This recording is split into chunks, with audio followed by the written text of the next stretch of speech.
So, what do you do when it's a rainy day at the cottage? Surgery. Check this place out, man. This guy's really into deer. So I got all my tools ready. This is a neat little invention. It's not an invention, it's a block of wood with sandpaper glued to it. I've had a go at this thing already. It's my Acoustic, but look at that string action. Is there enough light for you to see that? Well, anyway, it's like stupid high. So we need to adjust the bridge. There's a bit of this I can take out by adjusting here at the headstock, but not all of it. It'll buzz long before I've got this down to where it needs to be. So the problem is that the bridge is too high, and the way to fix that is to take the bridge out, this guy, and sand it. Make it a little smaller. And you figure out how much too high your strings are, and then take half of that height off of the bridge, and in practice take less than that, like a third or a quarter of that height. Check it again, try it again, check it again until you're done. So that's the surgery. Let's get started. I don't know if you can tell from this angle, but the neck is actually backbowed slightly. So I'd spent all that time tightening the truss rod to sort of find where the buzz was on the first 5 frets. That's how you start. And I never found it. There, you see that? That's pretty darn straight now. It was really backbowed before. So the way I start with this is to find the buzz point for the lowest frets here, and then back it off a bit, and then start to check things like neck relief, and then eventually any other adjustments have to be done at the bridge, and this is where you stop. And obviously with an Acoustic, this is completely permanent. I can't undo the changes I do up here. But I think actually the issue with this guitar is that the body is bowed up at the bridge. So I did put some time into trying to moisturize the wood a month ago or so, which does some good for it, because I think it was a bit dried out. This guitar is now about 15 years old and never really got any professional attention. But the action being as high as it is, most of the adjusting is going to have to be at the bridge here, because I can't tighten the truss rod. It'll backbow the neck. So I've just undone all the backbowing that I've done off when I started. And now we're going to check relief the old-fashioned way with the feeler gauges and capo and all that stuff. And then it's on to the bridge.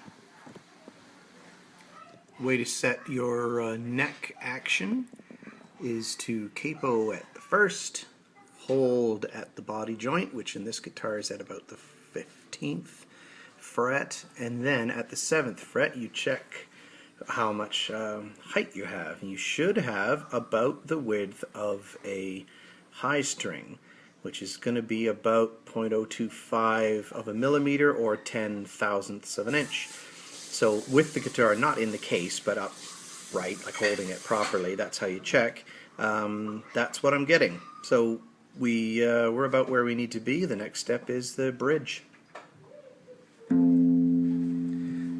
So I get the strings secured at one end so that I can, when they're loosened, take them off at this end. I got the bridge out, and the bridge, having checked the action, the bridge needs to lose about 50/1000ths.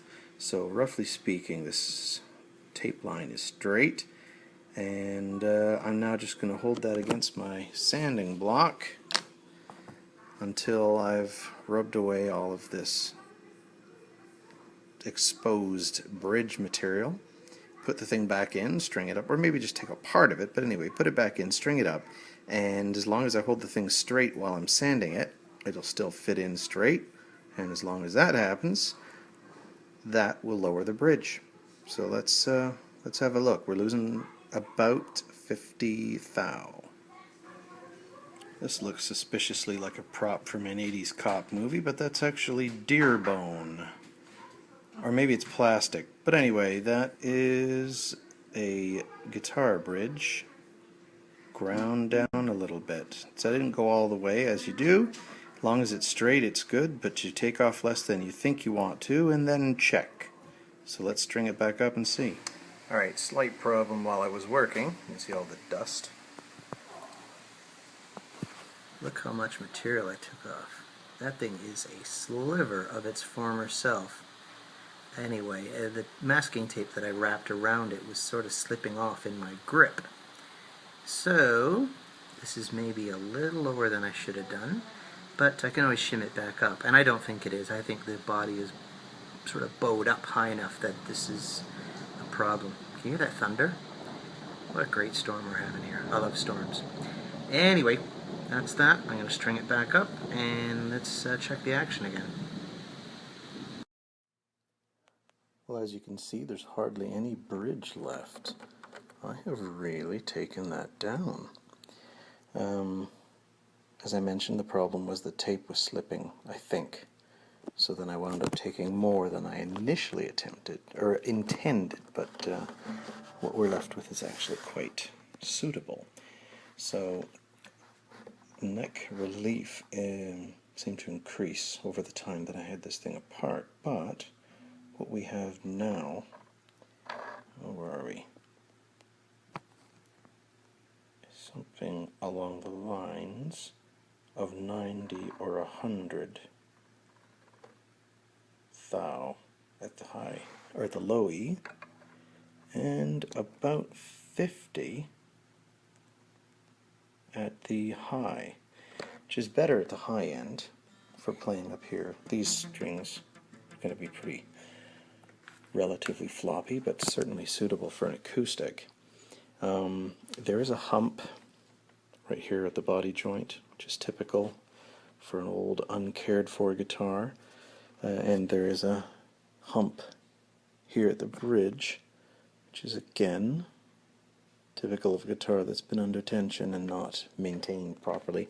That could just be moisture, and I'm not sure if that's reparable damage or not, but the nut is sufficient. It could be a touch high, the nut slots, but they're certainly suitable.